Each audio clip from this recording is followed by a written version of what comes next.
السلام عليكم ورحمة الله وبركاته. هذا فلتر المكيف داخل السيارة، يكون تحت داخل السدة، أراويكم إياه. سبب تغييري للفلتر هذا إن كل ما شغل المكيف يطلع منه ريحة نتنة. أول شيء نفتح السدة، نفتح وبعدين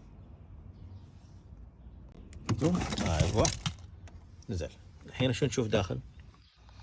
نشوف الفلتر هذا، والفلتر نحن هلا بنبدله.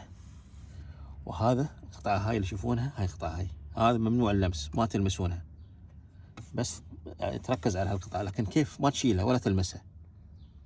زين أخبركم كيف. نشغل السيارة، تمام، تخلي المكيف على 1، ما تحتاج هاي كلها AC وهذا، تم هوس على هذا. مجرد ما ضغطنا الزر شوف ارتفع.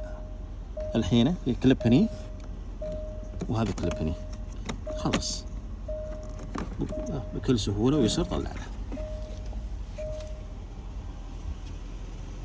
احنا نطلع من البلاستيك ونتأكد ان اب هني، زين، من جهتين يكون اب هني،